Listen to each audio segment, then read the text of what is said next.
Heavy periods, excessive tiredness and lower belly bloating ఇవి చాలా చిన్న సిమ్టమ్స్ గా మీకు కనిపించవచ్చు. కానీ ఇవే ఫైబ్రాయిడ్స్ గల సిమ్టమ్స్ కావచ్చు అన్నమాట. అసలు ఫైబ్రాయిడ్స్ అంటే ఏంటి? ఫైబ్రాయిడ్స్ అంటే non cancerous growths in the uterus. అంటే నాన్ క్యాన్సరస్ అంటే ఇవి క్యాన్సర్ అనేది కాదు. సో ముఖ్యంగా ఫైబ్రాయిడ్స్ ఉండే సిమ్టమ్స్ ఏముంటాయి అంటే హెవీ పీరియడ్స్ అంటే రక్తస్రావం అనేది ఎక్కువగా ఉండటము, అదే విధంగా లోవర్ బెల్లీలో బ్లోటింగ్ సెన్సేషన్ ఉండటము, లోవర్ బెల్లీలో పెయిన్ ఉండటము, ముఖ్యంగా పీరియడ్స్ టైంలో పెయిన్ ఉండటం, దాన్నే మనం డిస్మెనోరియా అని అంటాం. గర్భసంచి గనక పెరిగినట్టయితే అది ఎదరగా ఉన్న బ్లాడర్ మీద దాన్ని యూరినేషన్ చేసేటప్పుడు ఇబ్బందిగా ఉండటము, కొన్ని సార్లు ఈవెన్ యూరిన్ కూడా రాకపోవటము, అదే విధంగా బ్యాక్ పెయిన్, ఇట్లాంటి సిమ్టమ్స్ తో వాళ్ళు ప్రెసెంట్ అవుతారు. సో యూజువల్ గా ఇట్లాంటి సిమ్టమ్స్ ఉండేటప్పుడు ఏమవుతుంది అంటే అధికంగా రక్తస్రావం అవటం వలన ముఖ్యంగా వాళ్ళ బ్లడ్ లెవెల్స్ అనేవి తగ్గిపోయి ఎనీమియా లాంటివి వాళ్ళకి రావచ్చు. సో యూజువల్ గా ఈ ఎనీమియా వలన ఏమవుతుంది, వర్క్ కాన్సన్ట్రేషన్ తగ్గిపోవటము, ఎనర్జీ లెవెల్స్ తక్కువగా అనిపించటము,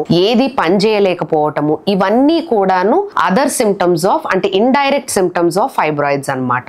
కొన్ని సార్లు మీ బాడీ గనక కొన్ని సిగ్నల్స్ గనక మీకు పాస్ చేస్తుంది అంటే మాత్రం మీరు దాన్ని అశ్రద్ధ పెట్టకుండా వెంటనే మీరు గైనకాలజిస్ట్ ని గనక సంప్రదించినట్టయితే వాళ్ళు కొన్ని టెస్టులు చేసి నిజంగా మీకు ఏమన్నా ప్రాబ్లం ఉందా అన్నది వాళ్ళు కనుక్కుంటారు. వెంటనే మీ గైనకాలజిస్ట్ ని సంప్రదించండి.